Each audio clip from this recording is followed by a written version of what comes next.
financieras y tiendas por departamentos que los inducen a aceptar justamente créditos de consumo preaprobados.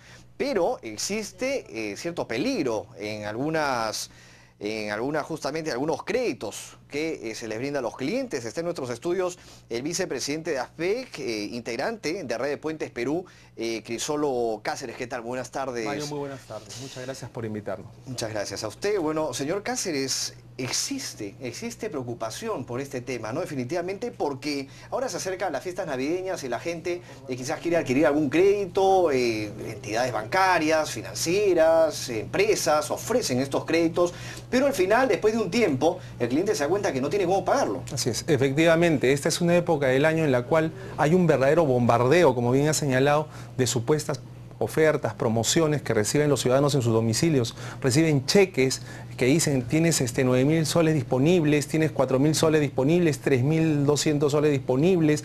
Reciben cajitas de regalo con documentos en los cuales dicen ven, acércate que tienes un crédito preaprobado a cero costo, etcétera, etcétera. Son ofertas y créditos no solicitados y no deseados por los consumidores. Y muchas veces esos consumidores, ante el bombardeo, acceden y obtienen créditos. El problema es que después, cuando van contrayendo deuda tras deuda tras deuda, al final llega un punto en el cual no tienen cómo pagar, cómo honrar las obligaciones que han contraído, y ahí es que pueden llegar a una situación extrema que se conoce como sobreendeudamiento, que es el momento en el cual el consumidor, para poder pagar sus deudas, tiene que contraer nuevas deudas, y así se forma un círculo vicioso interminable, Así, ¿no? y lo que es peor aún, que el Estado todavía no tiene leyes quizás que puedan un poco proteger a la persona que es insolvente, ¿no? Es Claro, un problema. así es. Entonces el consumidor se ve pues en esta situación, en un carrusel, en un dilema, en un disparadero en el cual no tiene cómo accionar. Porque, por ejemplo, mientras las empresas están protegidas, porque cuando una empresa no puede pagar sus deudas, tiene procesos concursales en los cuales puede declararse en quiebra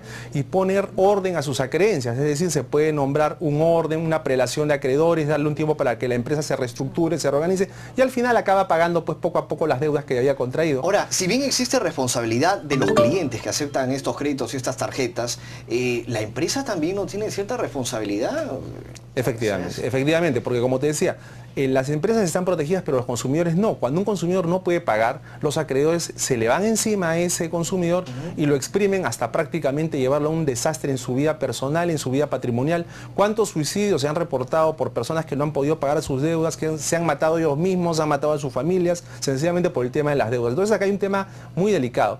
Por el lado de los consumidores, que deben tener mucho cuidado de no hacer caso a todas las ofertas que están escuchando, que los créditos preaprobados, que las ofertas, que toma este chequecito que lo vas a poder pagar dentro de 14 meses, etcétera, etcétera. Y por el lado de las empresas, que deben tener una actitud más responsable al otorgar los créditos, como tú planteas, y deben pensar en diferentes supuestos. Por ejemplo, yo no le puedo otorgar, siendo banco, un crédito a una persona que lo único que me acredita es que tiene una situación independiente de trabajo y decirle que le voy a permitir pagarme el crédito en 10 años para una casa, por ejemplo.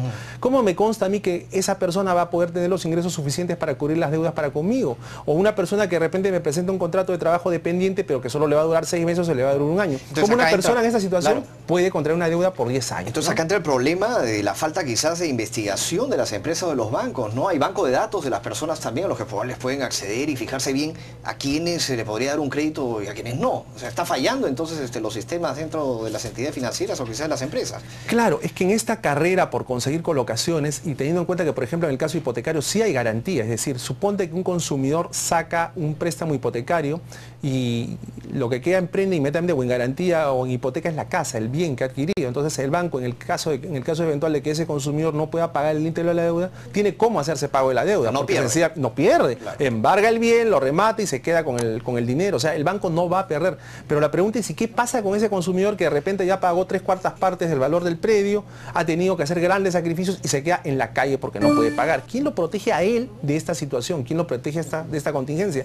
¿Quién le enseña a leer a ese consumidor esos extensos contratos con letra chiquitita que están impresos, que tienen cláusulas que son, son abusivas, por decirte de una manera muy educada, ¿no? Existe una falta de información entonces también para la población, ¿no? Para el cliente, ¿no? Así es, el consumidor no tiene acceso suficiente a la información y no se puede enterar, por ejemplo, del monto real que va a tener que pagar al final del préstamo, no se entera de las condiciones, de las tasas de interés, no sabe cuáles son las atribuciones que se atribuye el banco. Por ejemplo, yo le di un contrato de préstamo hipotecario de uno de los bancos que decía que, imagínate un contrato a 10 o 15 años, que decía, si el cliente deja de pagar 3 cuotas, 3 sucesivas o separadas entre sí, el banco tiene la potestad de quedarse con el bien. O sea, si por ahora te atrasaste un mes, en 10 años. Es una situación, pues, es una cosa exagerada, abusiva. ¿no? Y esos contratos están circulando actualmente. Es decir, hay contratos que tienen cláusulas abusivas en agravio del consumidor. ¿Qué recomendaciones haría usted?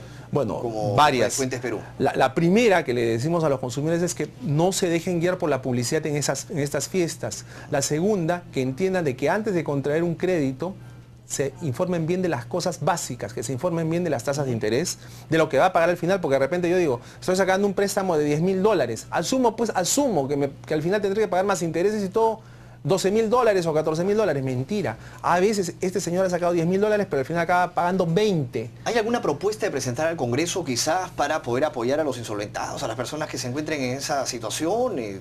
Siguiendo el ejemplo de otros países del continente como Chile, Brasil, etcétera, estamos ya trabajando en una propuesta de ley que vamos a alcanzar en su momento al Congreso, en la cual estamos planteando que se proteja a los consumidores que entran en esta situación de sobreendeudamiento, al igual que se hace con las empresas. O sea, si se puede proteger a las empresas, ¿por qué no se puede proteger a los consumidores por una cuestión elemental de equidad? Estamos en eso, Mario. Bien, muchas gracias por su participación. Nos tenemos que trasladar al Congreso de la República. Tenemos información y palabras del presidente del Congreso. Adelante.